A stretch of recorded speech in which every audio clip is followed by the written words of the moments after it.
The envelope felt cold and impersonal in my hands, the kind meant for official notices, not for a mother. My address was typed neatly, but my name was misspelled. I remember thinking how strange that was. A small, flawed detail in a document that was about to shatter my world. As I slid my finger under the flap, I had no idea I was about to read the words my own daughter had written to take everything from me. For most of my life, wealth was a foreign concept. My happiness was built on simple things. The smell of fresh chai in my small kitchen, the sound of my daughter, Anya, laughing in the next room. We were a team, just the two of us. I worked long hours as a seamstress, my fingers often sore from needle pricks, all to give her the education I never had. She was my entire world, my reason for every sacrifice. Everything changed when I turned 55. A piece of land my grandfather had left me, a patch of dirt we'd almost forgotten about, was acquired by a large developer. The sum was life-altering. Overnight, our world of careful budgeting and humble dreams was replaced with security. I paid off our tiny flat, bought a comfortable car, and for the first time felt the weight of worry lift from my shoulders. I told Anya, "This is for us, for our future." She was overjoyed. We dreamed of traveling together, of a life less burdened. But a subtle shift began. Anya, who was always so driven, started talking less about her career and more about my money. "We should get a bigger house, Ma," she'd suggest. "You deserve to live in a better area." Her boyfriend, Rohan, was often with her during these conversations, his smiles a little too eager. I felt a small, cold knot form in my stomach.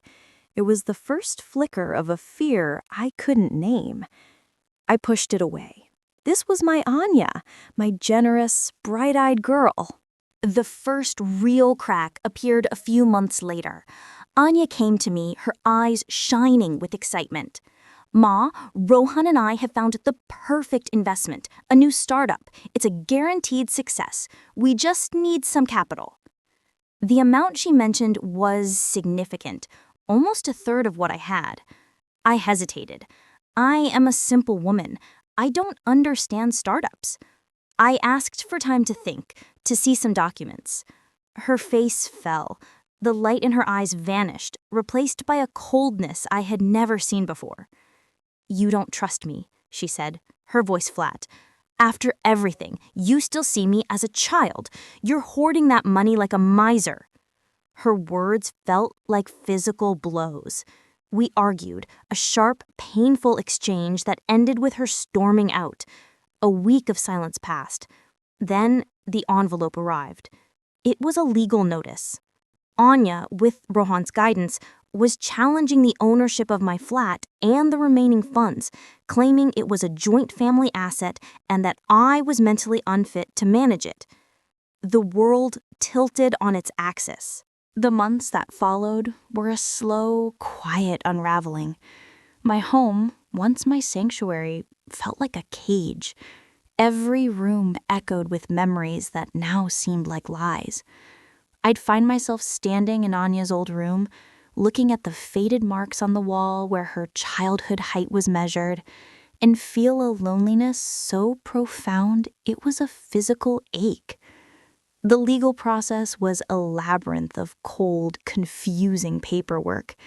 My lawyer's fees started eating into my savings. I went back to taking small sewing jobs, the familiar hum of the machine, a sad comfort. I stopped going to community gatherings. The pity in people's eyes was too heavy to bear. I heard whispers. That's the rich woman whose own daughter sued her. My fortune had become a curse, isolating me from everyone. Anya and Rohan tried a different tactic. They started visiting, not to reconcile, but to pressure me to settle. "Just sign over the flat to us, Ma," Anya would say, her tone more pleading than angry. "We'll take care of you.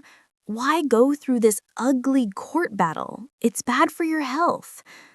Rohan would sit silently, a faint, condescending smile on his face. They would bring my favorite sweets, acting as if they were concerned, while their words were carefully chosen weapons. I felt like a cornered animal with nowhere to run. One afternoon, while looking for an old photo for my lawyer, I found a box of Anya's college things in the storage. Beneath her textbooks, my fingers brushed against a familiar, worn leather binder. It was my old household accounts book from the years I struggled as a single mother. I opened it, my eyes stinging. Every expense was meticulously recorded. School fees, rent, groceries, my own entries, written in a tired hand. And then I saw it, on a blank page at the back in Anya's handwriting from just a year ago. A flowchart. It was a cold, calculated plan. It outlined the legal steps to declare me incompetent, with dates and checkboxes. Next to one box, she had scribbled, "Get doctor's note on mental decline." It was all there, premeditated. This wasn't a spontaneous decision. It was a strategy she and Rohan had devised long before they ever asked me for the investment. The last piece of my heart broke then, not with a scream, but with a silent final shatter. I didn't cry. A strange, calm resolve settled over me. I made a cup of tea and sat at my kitchen table, the old accounts book open before me. I realized I had been fighting the wrong battle. I was defending myself against their claims. It was time to go on the offensive, not with anger, but with truth. I began to document my own story. I gathered every bank statement, every slip that showed my deposits from my sewing work. I found the original deed to the land in my name alone. I reached out to an old, retired banker who had been a client of mine for years, a man of integrity. I showed him the accounts book and the flowchart, my voice steady. He was horrified. He agreed to be a witness, to testify to my sound financial mind over the decades. My lawyer, armed with this new evidence, changed our strategy entirely. We were no longer pleading. We were presenting an unassailable truth. The day of the final hearing arrived. The room was quiet. When it was our turn, my lawyer didn't just present documents. He told a story. The story of a mother who worked with her hands to build a life. He entered my old accounts book as evidence. He showed the court the stark contrast between my lifelong diligence and the crude flow chart of betrayal. He called my witness, whose quiet, authoritative testimony about my character was more powerful than any legal argument. I finally looked at Anya. She was staring at the accounts book, her face pale. She was seeing, for the first time in years, the tangible proof of my struggle, of the love that had built her world. The judge's words were a formality. The case was dismissed in my favor. There was no dramatic victory speech. As we walked out, Anya stood up, her eyes filled with tears, not of anger, but of a dawning, horrifying shame. She opened her mouth to speak, but no words came out. The truth had done its work. I never sued her for legal costs. That felt like revenge, and I was done with that cycle. I transferred a small but sufficient sum of money into a new account for her with a simple note, "For your future, from your mother." It was my final act of care, but also my final boundary. We do not speak now. The silence is heavy, but it is my silence, and it is peaceful. I learned that money doesn't change people.